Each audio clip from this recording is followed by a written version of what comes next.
Kajian Fathul Bari Syarah Sahih Bukhari Kitabul Adab. Sekarang bab 20 masih terkait ya, dari bab berapa berarti ini? Rangkaiannya dari bab 17. Mulai dari bab 17 itu membiarkan anak orang gitu ya, membiarkan anak orang lain mengajak bermain. Jadi oleh orang tua gitunya, sebagai orang tua, orang yang sudah tua, kalau ada anak kecil yang mengajak bermain gitu ya, mulai dari sana. Nah, bab 17.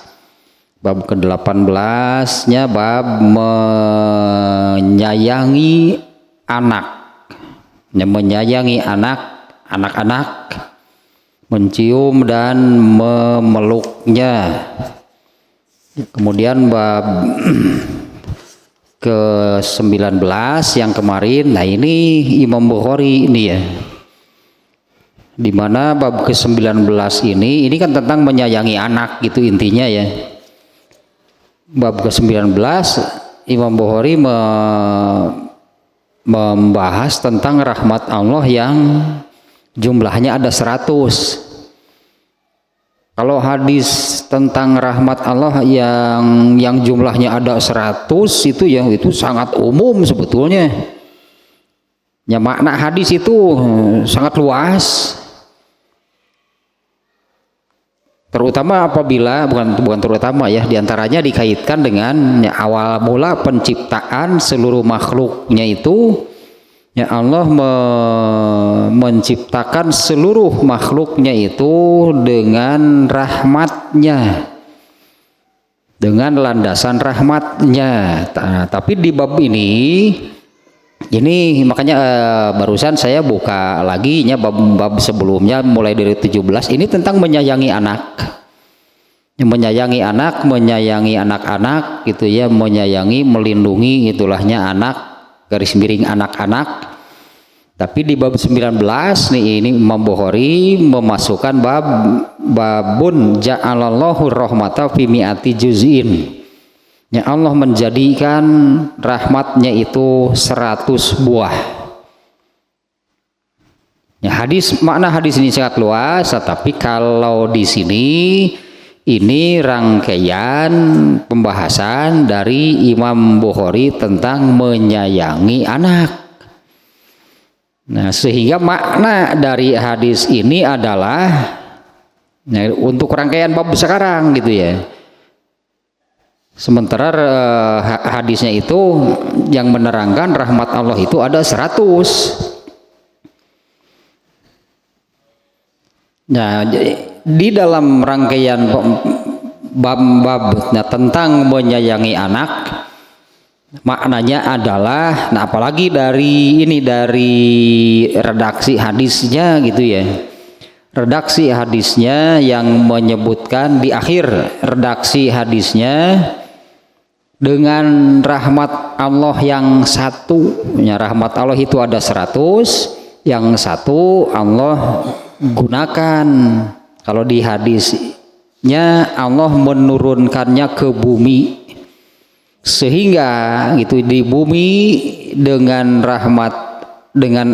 Allah menurunkan rahmat ke bumi, sehingga di bumi itu famin zalikal juz'i tatarahamul khalqu, sehingga manusia itu saling mengasihi, saling menyayangi. Bahkan ini yang ujung hadisnya terutama nih ya, hatta tarfa'al farasu hafiroha an waladiha khosyata an tusibahu. Bahkan seekor kuda yang terus menerus mengangkat sebelah kaki belakangnya karena takut menginjak anaknya. Ini karena rahmat Allah. Nah, di sini ini diulas sedikit nih ya. Di dalam bab ini atau hadis ini oleh Imam Al-Bukhari ditempatkan di sini, di bumi ini ada rahmat Allah yang dengan rahmat Allah itulah manusia saling mengasihi, saling menyayangi. Nah, dalam hal ini apalagi gitu ya terhadap anak atau terhadap anak-anak. Kalau tidak mencintai, tidak mengasihi, tidak menyayangi anak atau anak-anak secara umum itu keterlaluan, itulah disebut. Ya boleh disebut keterlaluan, apalagi di ujung redaksi hadisnya kuda saja demikian terhadap anaknya. Ya, seekor kuda saja mengangkat sebelah kaki belakangnya terus menerus karena di bawahnya ada anaknya. Ya, kuda tersebut khawatir kalau menurunkan kakinya itu akan menginjak anaknya. Nah, ini ya sekali lagi nih ya, ini babnya seolah-olah umum gitu ya, padahal ini sedang membahas itunya, sedang membahas mengasihi, menyayangi anak-anak. Sementara di dalam bab yang 19 ini babnya terlalu umum sebetulnya ya. Kalau Allah menjadikan rahmatnya itu 100 bagian. Ya, Allah menjadikan rahmatnya itu 100 bagian. Allah menciptakan, Allah memiliki 100 buah rahmat. Yang satu Allah turunkan ke bumi, sehingga di bumi itu manusia di antara sesama manusia saling mengasihi, saling menyayangi, bahkan seekor kuda saja demikian. Nah, artinya ini maksud membohori apalagi gitu ya, apalagi terhadap anak-anak. Masa kalah sama kuda itulah, masa kalah sama kuda gitu ya, kuda saja demikian terhadap anaknya. Nah, sekarang bab berikutnya nih, babu qatlil waladi khosyata an yakula ma'ahu. Walah, ini bab ke-20 nih ya, bab membunuh anak sendiri, bab membunuh anak karena takut makan atau karena takut tidak tidak makan gitulah. Kalau terjemah harfiahnya ya babu qatlil waladi khosyata an yakula ma'ahu, bab membunuh anak sendiri, anak kandung, karena takut si anak itu makan bersamanya.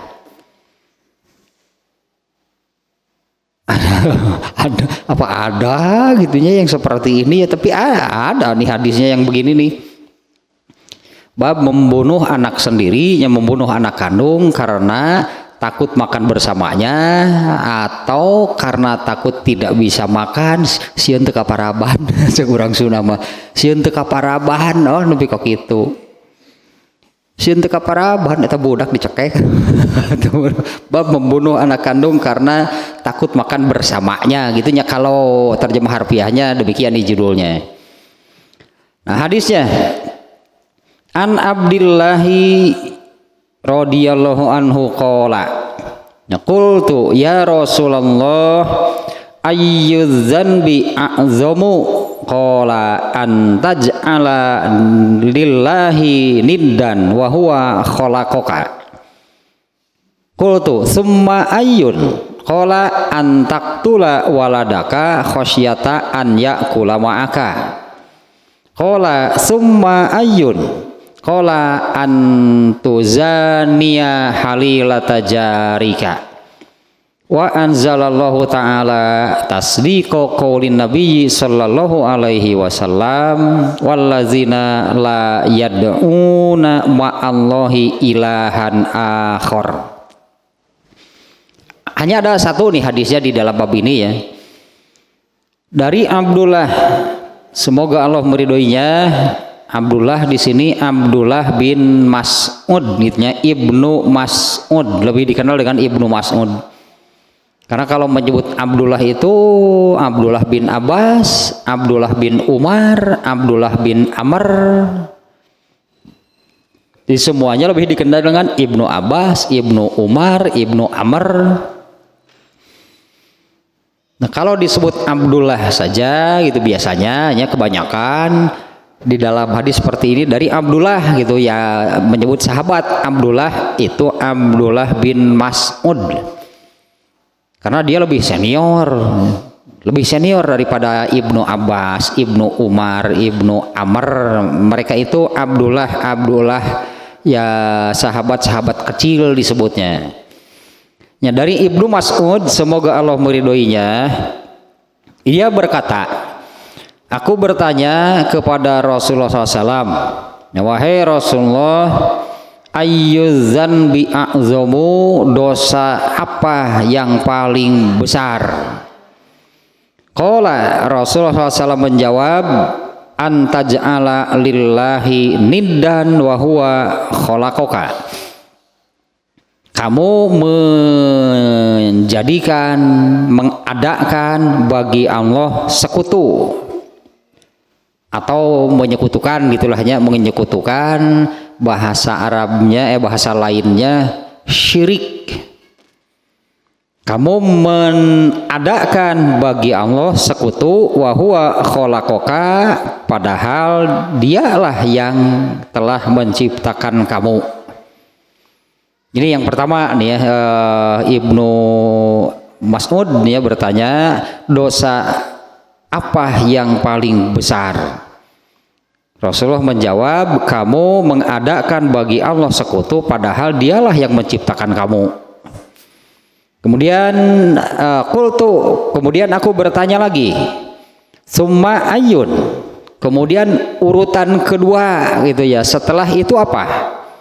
Antaktula waladaka khosyata an yakula ma'aka.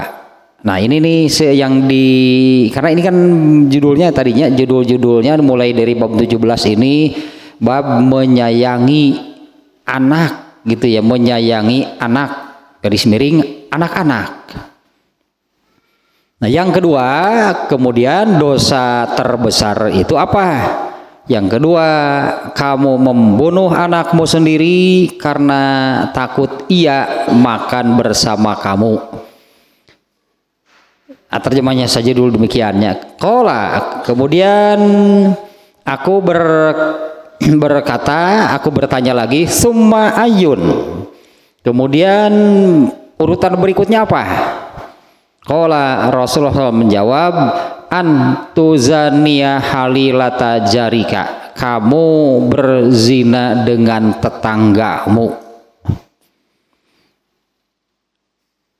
Wa anzalallahu ta'ala, Allah menurunkan ayat tasdiqo qaulin Nabi SAW yang membenarkan sabda Nabi SAW tersebut, yaitu menurunkan ayat Al-Furqan, surat Al-Furqan ayat 68.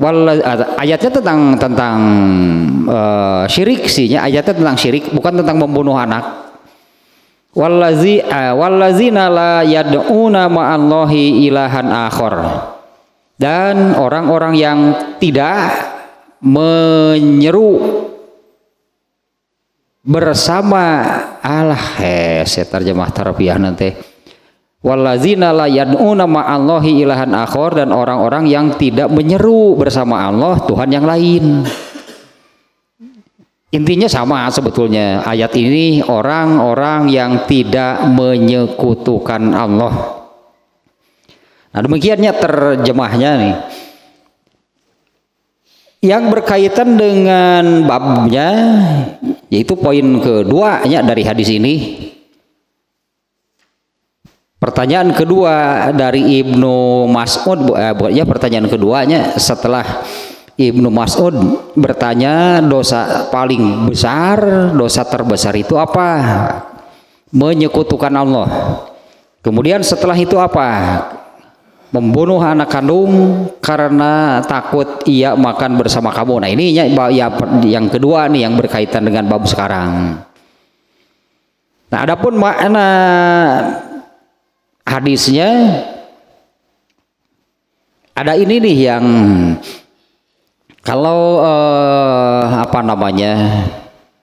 dosa terbesar syirik, musyrik, menyekutukan Allah, itu sudah pada tahu lah, kalau orang Islam pada tahu dosa terbesar itu adalah syirik. Nah, di mana syirik ini kan dosa disebutnya dosa tidak terampuni, yang maknanya tidak akan ada ampunan dari Allah untuk dosa yang ini. Ya, apabila kemusyrikannya itu disebutnya seseorang yang musyrik sampai mati, dia tidak mengubah, dia tidak bertobat, dia tidak bertobat, mengubah, menyesali, itunya berhenti itu dari kemusyrikan. Orangnya melakukan kemusyrikan sampai mati, ini pasti tidak akan diampuni oleh Allah. Boleh disebut begini, kalau seseorang membawa dosa ini, yang ini dosa terbesarnya, kalau seseorang mati membawa dosa kemusyrikan, dipastikan masuk neraka.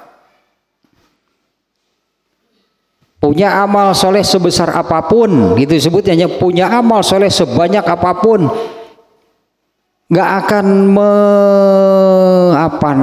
nggak akan mengimbangi dosa syirik. Apalagi dengan ya kebetulannya pembahasannya baru yang kemarin ya, yang ini nih. Kalau berhimmah disebutnya, berhimmah itu betul-betul mau melakukan lah gitunya, betul-betul mau melakukan. Berhimmah bermaksud dengan bersungguh-sungguh, bukan hanya sekedar terlintas dalam pikiran, bukan hanya sekedar keinginan, tapi ini benar-benar gitunya akan melakukan, disebutnya himmah. Kalau himmah terhadap kebaikan atau amal soleh lalu tidak jadi, kan himmahnya itu oleh Allah diberi pahala 1. Kalau sampai jadi dilakukan, himmahnya tetap dapat pahala 1. Kemudian apabila amal solehnya dilakukan, maka amal soleh ini oleh Allah dilipat gandakan mulai dari 10 hingga 700 sampai tak terhingga entah sampai berapanya, karena di dalam hadisnya 700 bahkan lebih gitu. Nah, dari hadis ini gitu ya, dari hadis tersebut, oleh Allah pahala amal soleh itu sudah dilipat gandakan sampai 700. Ya, sampai 700.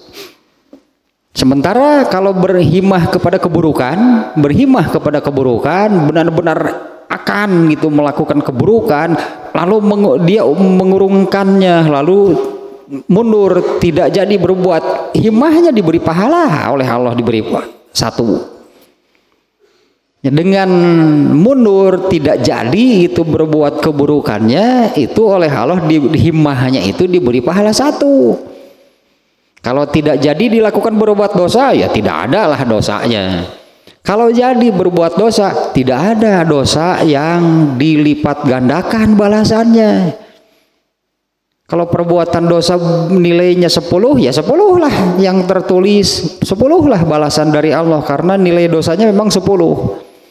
Padahal sudah sedemikian rupa gitu kan, sudah sedemikian rupa Allah itu mengkondisikan manusia itu supaya banyak amal solehnya, supaya banyak pahalanya gitulah, supaya banyak pahalanya dilipat gandakan oleh Allah. Beramalnya hanya 1 kali, nilainya hanya 20 sebetulnya. Melakukan suatu amal yang nilainya 20, tapi kan oleh Allah dilipat gandakan mulai 10 sampai 700. Padahal amal tersebut gitu ya, nilainya hanya 20 dilipat gandakan, artinya supaya manusia itu punya banyak pahala. Nah, di mana hal ini kan untuk mengimbangi di mana Allah sudah menetapkan bahwa manusia itu pasti berdosa.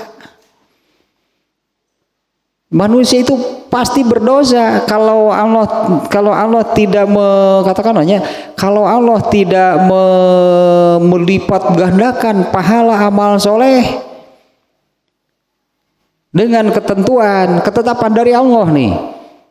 Allah yang menetapkan bahwa manusia itu makhluk yang pasti berdosa. Artinya kalau dosa itu pasti bagi manusia. Kalau pahala belum tentu. Pahala itu baru dimiliki oleh manusia apabila beramal soleh.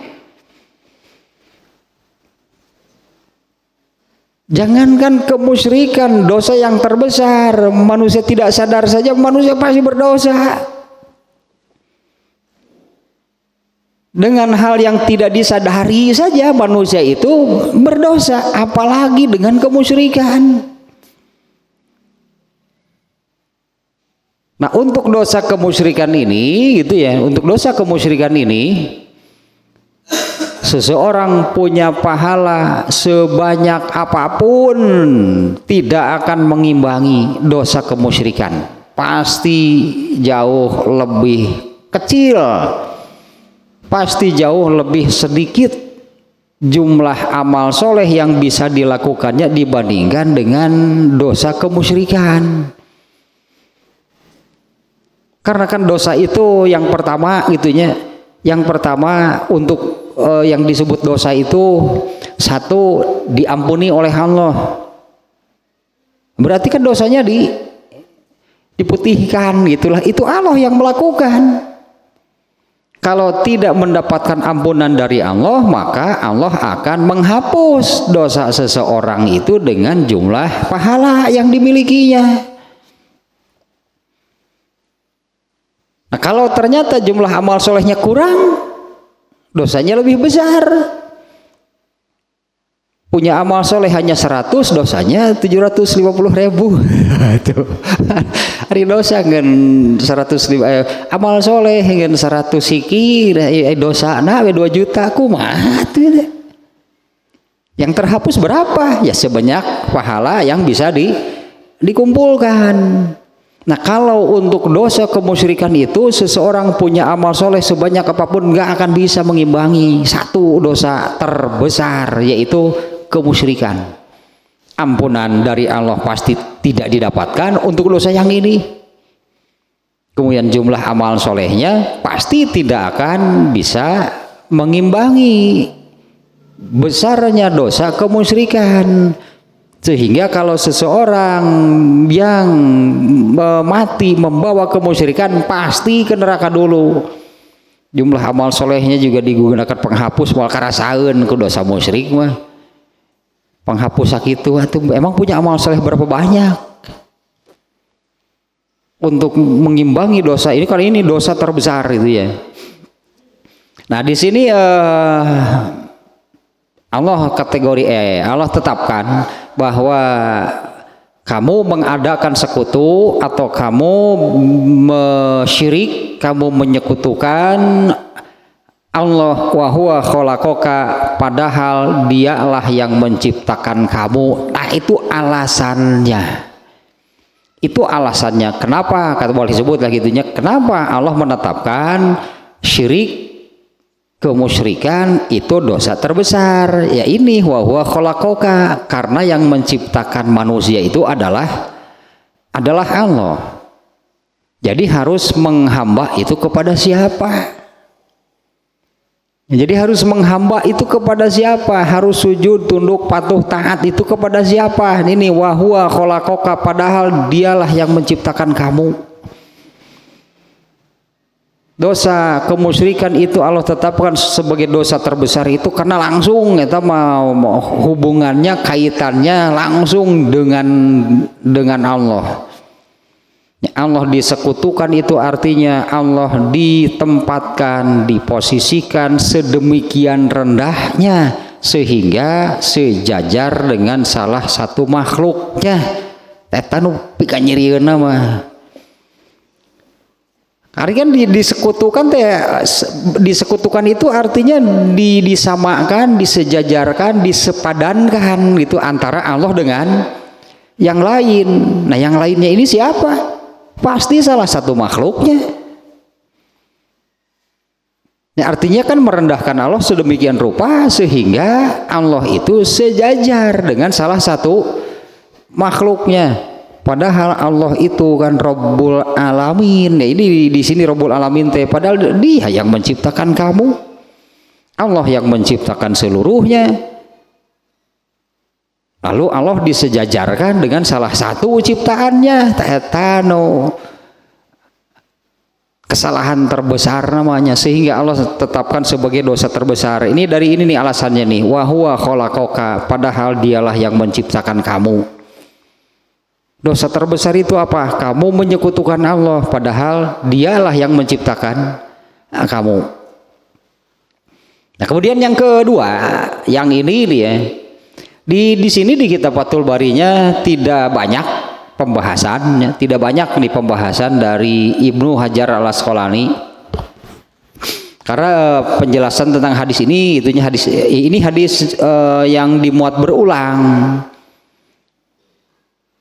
Hadis ini dimuat di bab-bab sebelumnya dalam pembahasan yang lain. Juga hadis ini dimuat juga nanti di ujung di akhir kitab Sahih Bukhari, yaitu di dalam kitab Tauhid. Ya, tentang tauhidnya yang barusan. Ya, tentang tauhidnya adalah poin pertama nih yang ditanyakan oleh Ibnu Mas'ud. Dosa terbesar itu apa? Kamu menyekutukan Allah padahal Dialah yang menciptakan kamu. Nah, yang kedua, nah ini yang berkaitan dengan pembahasan sekarang, rangkaian pembahasan tentang, ya berarti Islam itu mengajarkan nih oleh Imam Al-Bukhari dimunculkan ini sejak bab ke-17, ini tentang menyayangi anak. Ya, menyayangi anak-anak. Tapi dengan catatan kemarin-kemarinnya sudah disampaikan. Kalau menyayangi anak sebatas kecintaan secara naluri, apa bedanya dengan kuda? Di sini kuda itu ya, kenapa kuda? Seekor induk kuda mengangkat sebelah kaki belakangnya dalam waktu yang cukup lama. Dia tidak mau menurunkan kakinya tersebut karena di bawah kakinya itu ada anaknya. Kuda ini gitu ya, dia takut menginjak anaknya. Kenapa bisa demikian? Ya itulah rahmat Allah. Nah, kalau manusia bagaimana? Bahkan di hadis yang kemarin itu kan Allah menciptakan 100 buah rahmat, yang satu Allah turunkan ke bumi, sehingga dengan rahmat Allah itulah ya tarohamul khalqu, manusia itu saling menyayangi. Kemarin kan apalagi gitu terhadap anak-anak, apalagi terhadap anak kandung, itu disebutnya secara naluri atau hukum alam lah. Sehingga Rasulullah menyebutkan kuda saja melakukan seperti ini. Kenapa? Karena pasti menyayangi anaknya. Ya, kuda melakukan demikian itu pasti kuda melakukan demikian itu karena dia menyayangi anaknya. Manusia bagaimana? Sama, makitulah, mana ada yang tidak menyayangi anak? Manusia mana ada yang tidak menyayangi anak? Piraku eleh ku kuda. Ya, masa manusia kalah gitunya oleh binatang gitulah. Binatang saja sangat menyayangi anaknya, masa manusia enggak? Tapi itu kan kecintaan yang berupa naluri, karena manusia juga punya naluri. Kalau untuk orang Islam, nah kemudian kan kemarin juga saya sampaikan bahwa ada 3 hal. Kalau ketiganya ada pada diri seseorang, dia bisa merasakan manisnya iman. Yang pertama, Allah dan Rasulnya lebih dicintainya dibandingkan dengan siapapun. Siapapun itu artinya termasuk di sini. Allah dan Rasulnya lebih dicintainya dibandingkan dengan siapapun. Artinya dibandingkan dengan kecintaannya terhadap orang tua, terhadap anak, terhadap saudara, terhadap siapapun. Allah dan Rasulnya paling dicintainya. Ini yang agak sulit. Ini yang agak sulit. Sulitnya itu begini. Kalau kecintaan terhadap anak, terhadap orang tua, terhadap saudara, itu kan kecintaan naluri yang sudah tumbuh, itu kan naluri itu tumbuh sejak kecil. Kecintaan berdasarkan naluri, mau sampai tua juga tetap saja seperti itu, ada kecintaan yang demikian. Kemudian Islam mengajarkan Allah dan Rasulnya harus lebih dicintai. Bagaimana kita bisa mencintai Allah? Bagaimana kita bisa mencintai Rasulnya? Ya berlakulah peribahasa tak kenal tak kenal maka tak sayang. Ya bagaimana mau mencintai Allah, mencintai Rasulnya kalau tidak mengenal Allah dan Rasulnya? Berarti ada dua gitu kan, ada dua landasan kecintaan.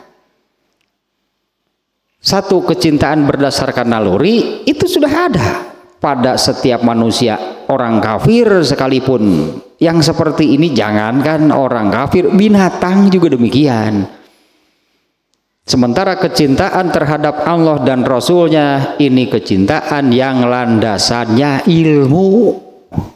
Yang landasannya bukan hanya ilmu sih, landasannya iman dan ilmu. Ini baru bernilai. Dan kecintaan naluri tadi harus kalah, gitulah, hanya harus kalah. Kecintaan yang berdasarkan naluri itu harus di bawah kecintaan yang berdasarkan iman dan ilmu. Sehingga karena bagaimana mungkin gitu kan, katakanlah kita mencintai Allah, mencintai Rasulnya, disebutnya panggih gecan pernah, kan gak pernah ketemu dengan Rasulullah. Emang pernah ketemu? Enggak pernah ketemu dengan Rasul.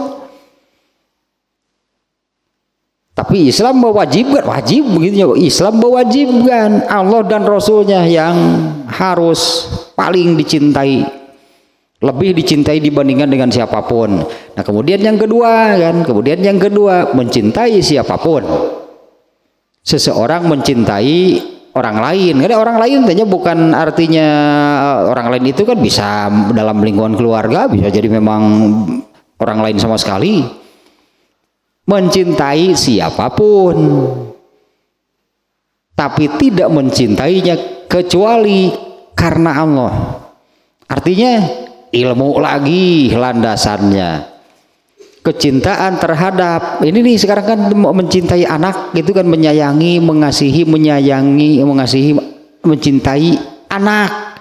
Mau yang mana landasannya? Mau naluri, mau iman dan ilmu. Kalau iman dan ilmu, kafir juga mencintai anak, binatang juga mencintai anak. Lalu bedanya orang Islam dengan kuda apa? Lalu bedanya orang Islam dengan kuda di mana?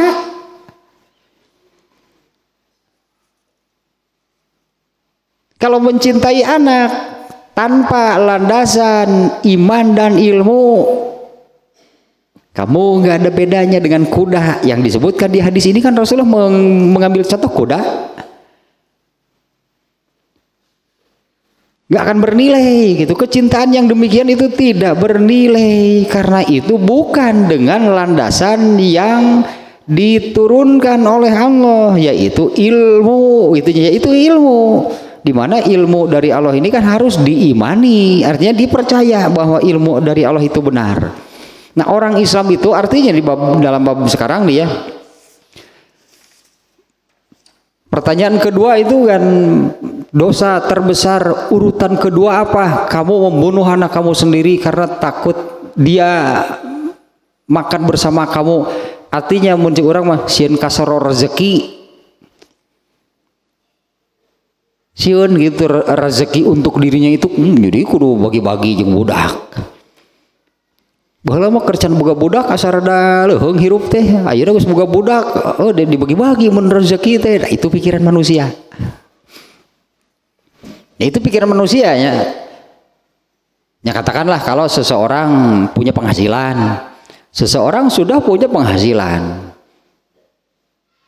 lalu punya anak, disebut itu penghasilan tetap, anak bertambah, logika manusia pasti akan bagi-bagi. Berarti kan aja namanya untuk dirinya, untuk istrinya, untuk anak-anaknya. Itu pikiran manusia, itu hitungan di atas kertas, itu hitungan matematik. Nah kalau hal itu tertanam di dalam dirinya, kejadian, berarti ini di zaman dulunya membunuh anak kandungnya karena takut rezekinya itu terambil. Dengan bahasa seperti ini, kamu membunuh anak kamu sendiri karena kamu takut dia makan bersama kamu. Itu kan ini bahasa kiasan kan ya. Kamu membunuh anak kamu sendiri karena kamu takut dia makan bersama kamu, atau karena kamu takut dia makan rezeki bagian kamu. Ya, padahal ya makanya harus berdasarkan iman dan ilmu gitu. Itu harus berdasarkan iman dan ilmu. Kalau di dalam sebuah hadis kan disebutkan bahwa Allah menetapkan rezeki untuk seseorang itu ketika seseorang itu masih di dalam kandungan ibunya. Rezekinya sudah Allah tetapkan. Mulai dari sejak lahir, kemudian sampai meninggal.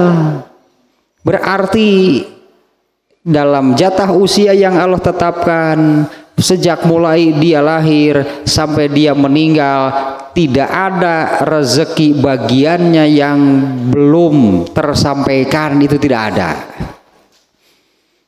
Apabila seseorang meninggalnya, berarti maka rezeki yang Allah tetapkan. Kapan Allah menetapkan? Allah menetapkan rezeki untuk seseorang itu kan ketika seseorang masih di dalam kandungan ibunya. Apabila seseorang meninggal, maka rezeki bagiannya itu berarti sudah didapatkan semuanya. Ya, sekali lagi ya, kalau seseorang meninggal berarti urusan rezekinya, berarti rezeki yang Allah tetapkan sebagai bagiannya itu sudah didapatkan semuanya. Ya, kalau seseorang itu urusan rezekinya oleh Allah ditetapkan sejak masih di dalam kandungan, kenapa ibunya mesti khawatir? Ibunya, kenapa orang tuanya khawatir rezeki bagiannya itu kemudian akan terambil oleh anak? Itu sudah ada ketetapannya untuk anak, itu sudah Allah tetapkan, bahkan untuk setiap orang kan.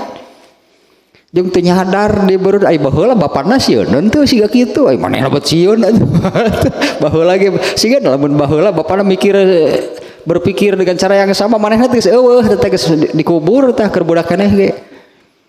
Ternyata dia kan hidup ai baheula bapana sieun teu terambil rezekinya kan enggak. Nah, kenapa dalam pikiran seseorang itu muncul? Ini kan dengan bahasa seperti ini ya.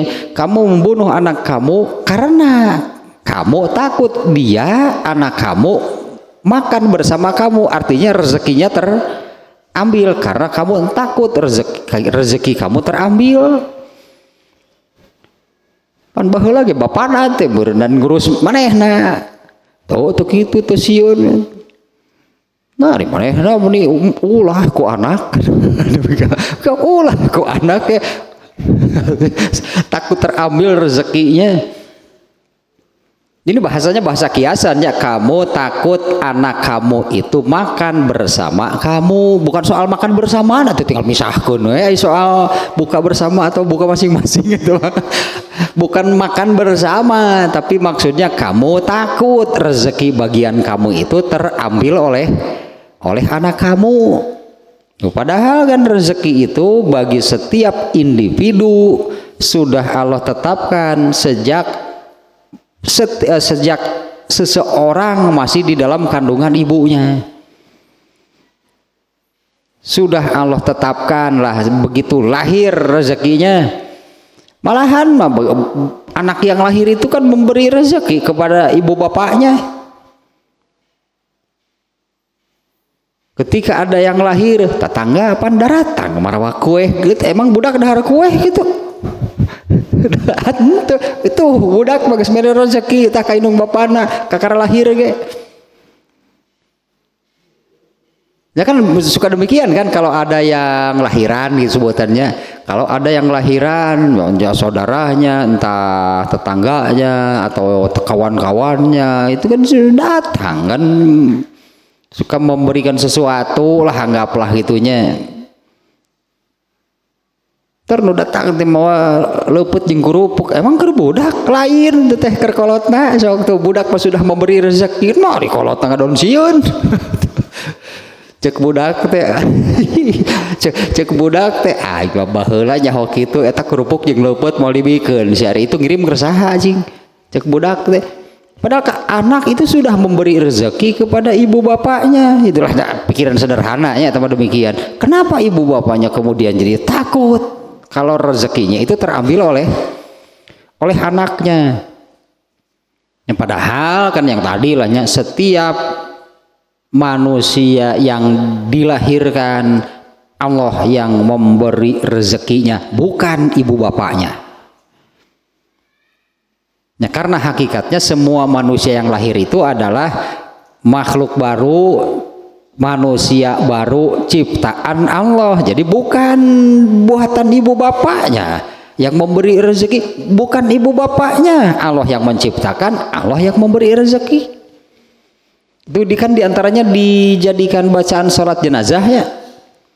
Di takbir keempat kan bacaan sholat jenazah itu demikian kan, Allahumma anta rabbuha wa anta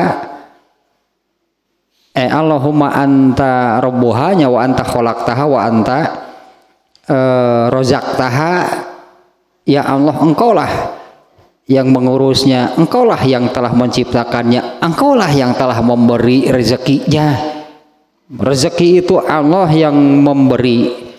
Nah, ini alasan itunya. Alasan yang disebutkan oleh Rasulullah di sini adalah karena takut rezekinya itu terambil oleh anaknya. Itu pikiran manusia. Ya, karena hakikatnya urusan rezeki itu kan Allah yang menciptakan, maka Allah juga yang memberi rezeki. Ya, jadi kurang pikiran jelema. Coba kalau menurut ayat ini kan,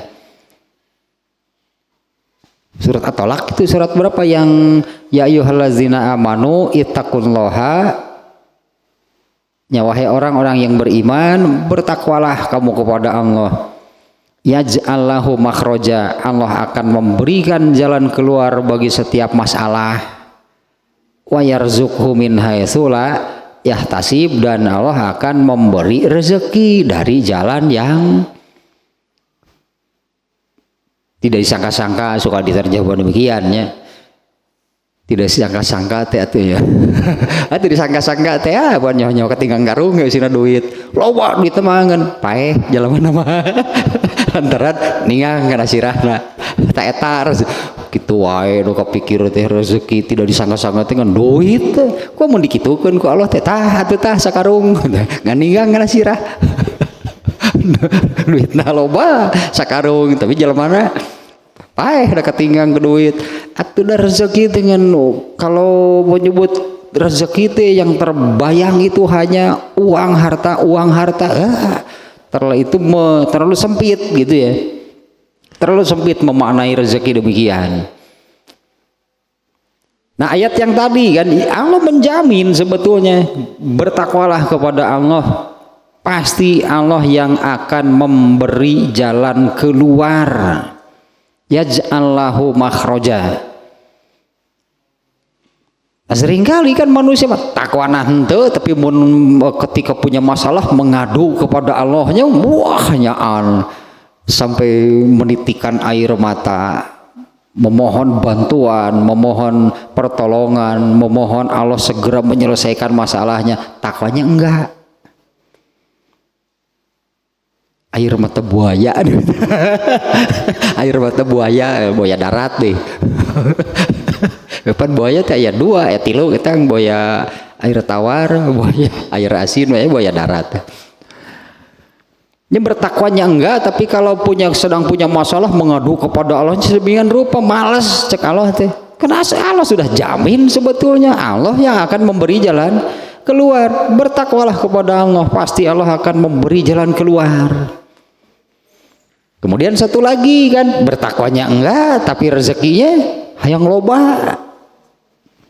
Padahal ini kan perintah dari Allah. Jawab amr ya kalau dalam bahasa Arab mah. Kalau perintah Allahnya dipenuhi, kapan Allah ingkar janji?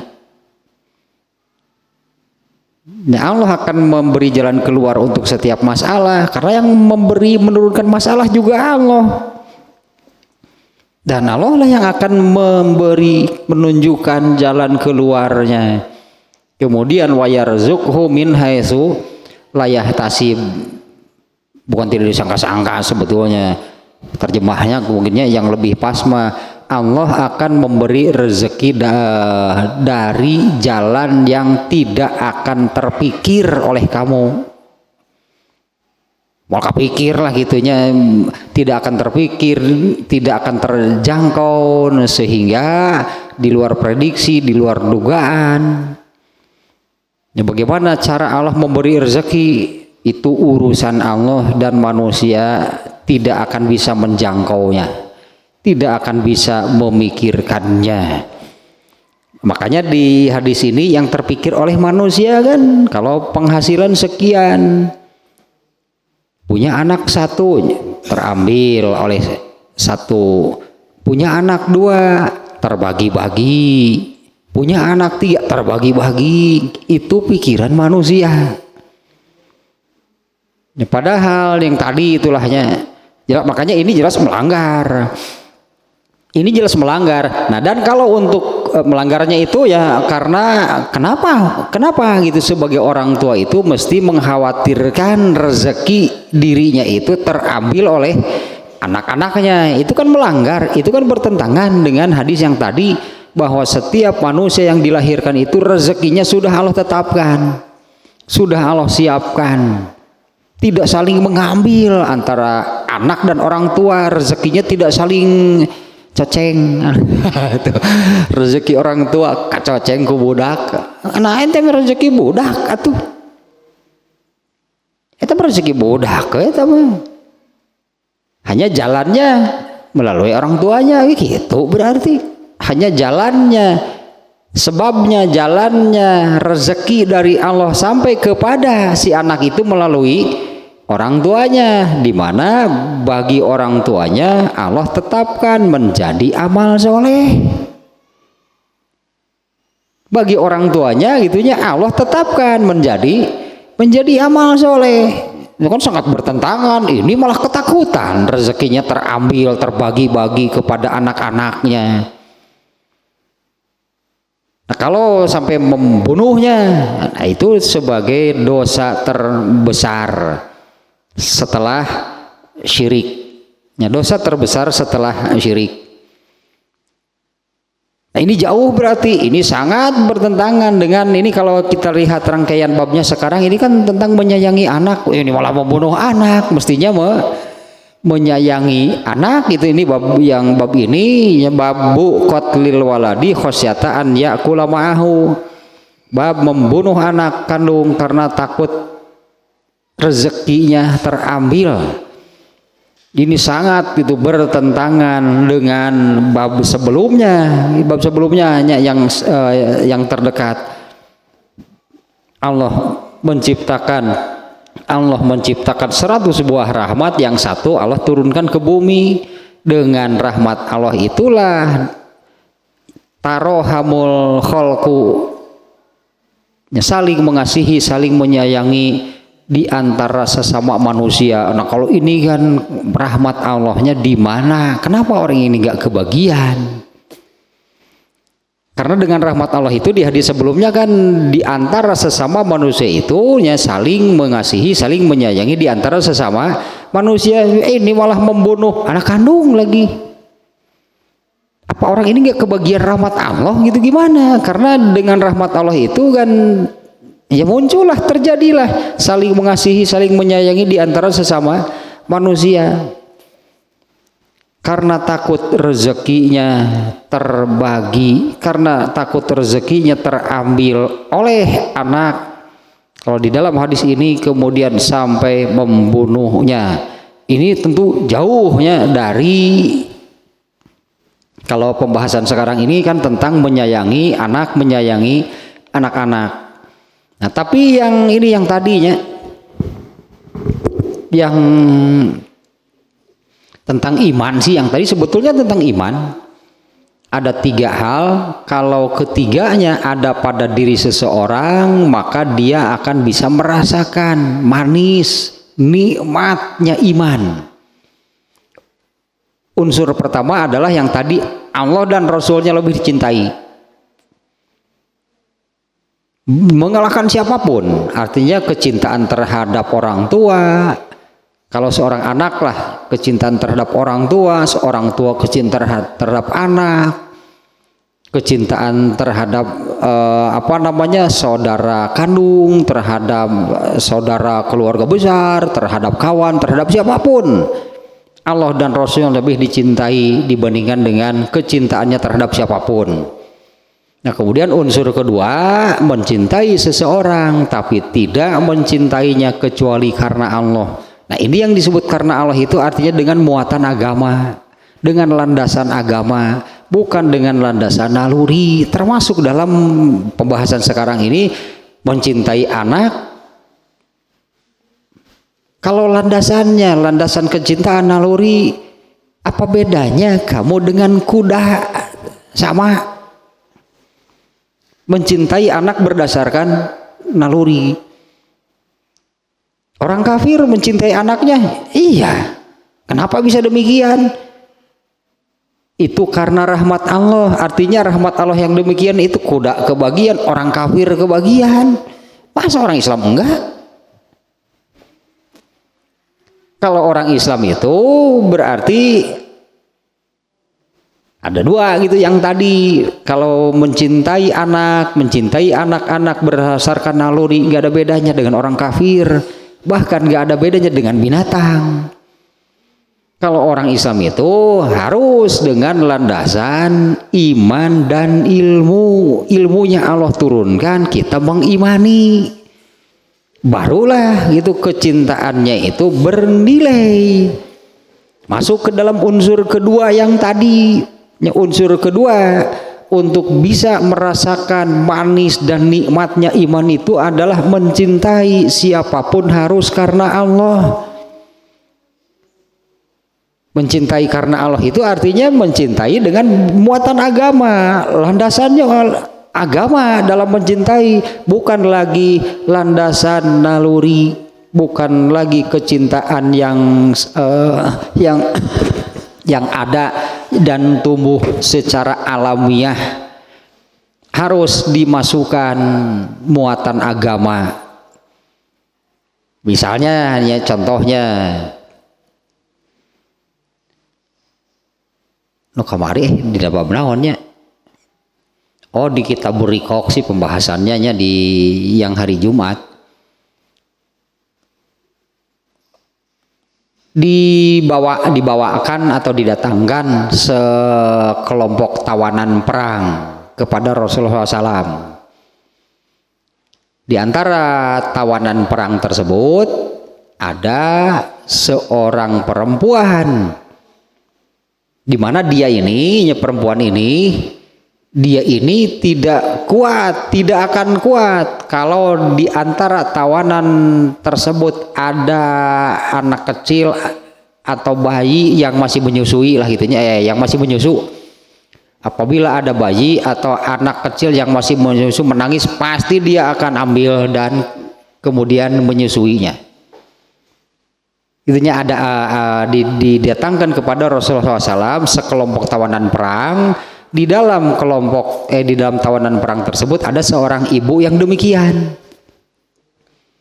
Nah, melihat kejadian seperti itu, kemudian Rasulullah SAW bertanya kepada para sahabat, kira-kira seorang ibu yang demikian itunya, kira-kira seorang ibu yang demikian tega nggak? Bukan di kebetulan di sininya kemarinnya. Apa kira-kira seorang ibu yang demikian tega menjerumuskan anaknya ke dalam neraka?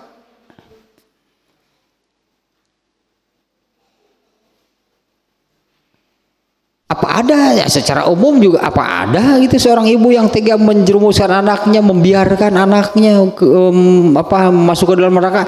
Gak akan ada. Tapi masalahnya kan mencintai anak supaya si anak itu tidak masuk neraka ini harus dengan landasan agama. Ulahnya dulang, cek orang Sunda mah nyah dulang disebut nanti. Nyah dulang teh budak teh kertipas ya contohna. Budak teh kertipas terus ningali indung ada harujak kokoh curik teh ngadat teu bisa diupahan hayang rujak rek dibere. Karunya eta curik wae bere we. Oh kakara sahu abjol jager atuh teh mah.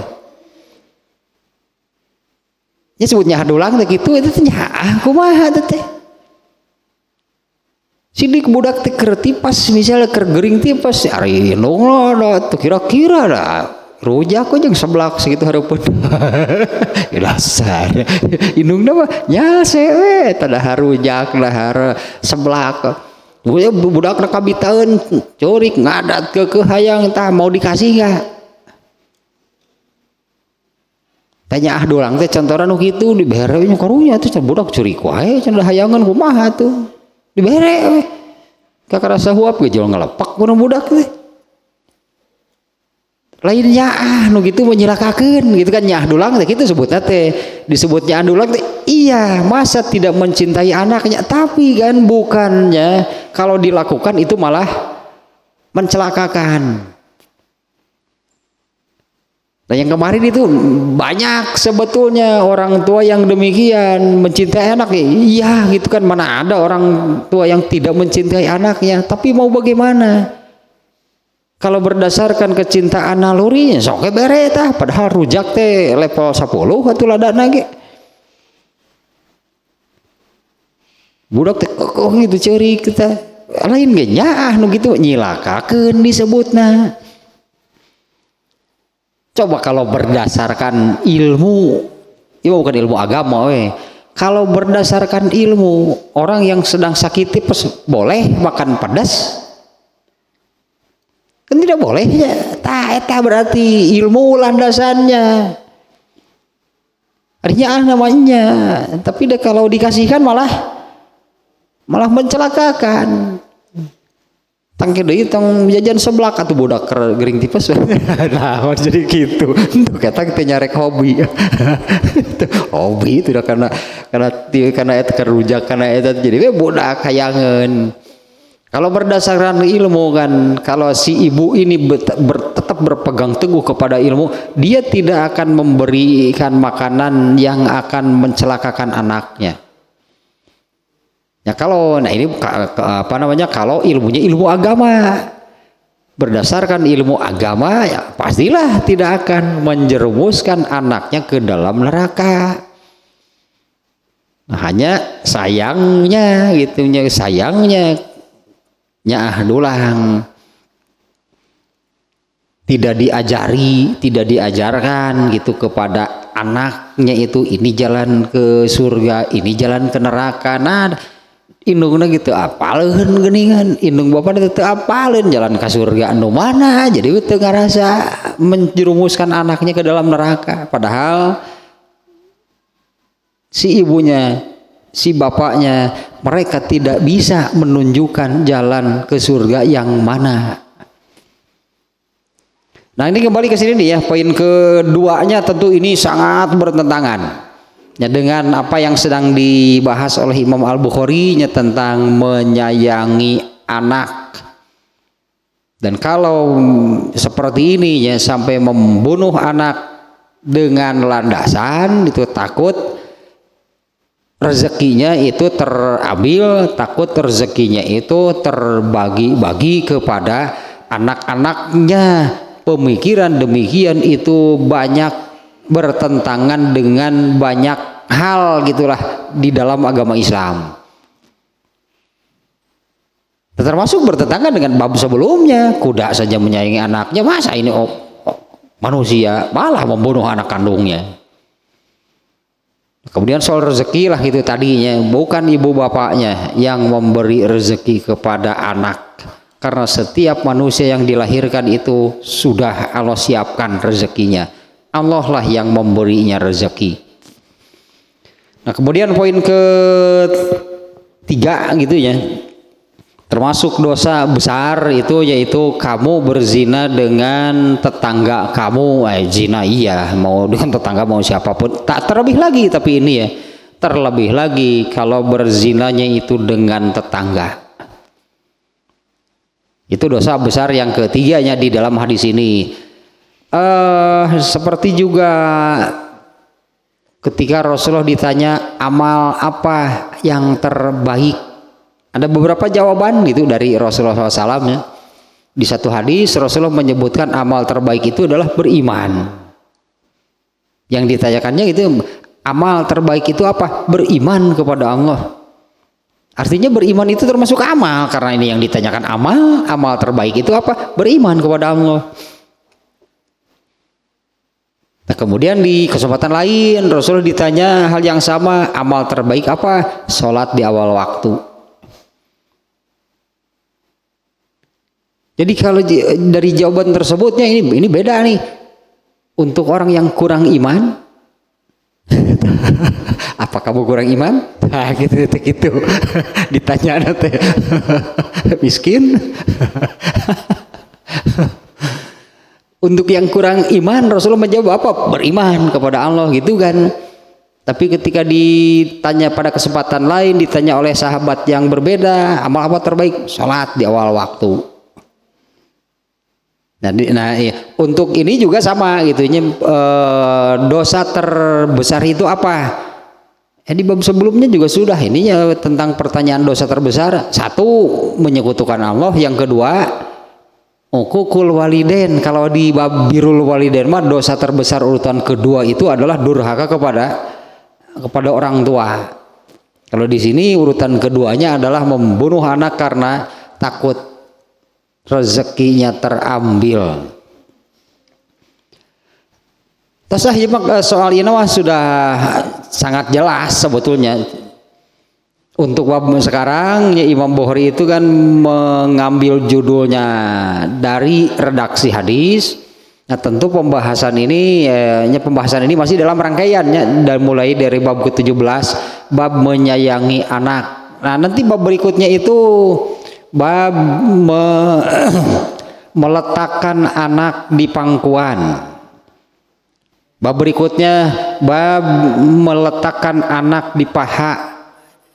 Dan memang hadisnya gitu, itu Rasulullah itu mendudukkan anak di pahanya. Ku Imam Bukhari mah dimunculkan enuk itu padahal hanya pada satu kejadian gitunya Rasulullah itu memangku Hasan cucunya, kemudian mendudukkan di pahanya. Ya pembahasan ya masih dalam sekitar itu sih ya pembahasannya. Nah sampai bab nanti itunya sampai bab meletakkan anak di atas paha. Nah itu nanti sampai pembahasan tentang menyayangi anak sampai di sana. Kemudian berikutnya itu adab tentang beriman. Tausah beres tanya anu bab nu ayeuna mah tah. Bab membunuh anak karena takut makan bersamanya. Yang di dalam hadisnya itu ternyata Rasulullah menyebutkan itu sebagai dosa terbesar urutan kedua setelah syirik, dan tentu ini sangat bertentangan dengan apa yang diajarkan gitunya, ditetapkan oleh Islam, yaitu menyayangi anak. Nah, bahkan sampai seperti ini nih ya, Rasulullah itu mengambil memangku cucunya kemudian mendudukkan di paha beliau, itu pun jadi pembahasan.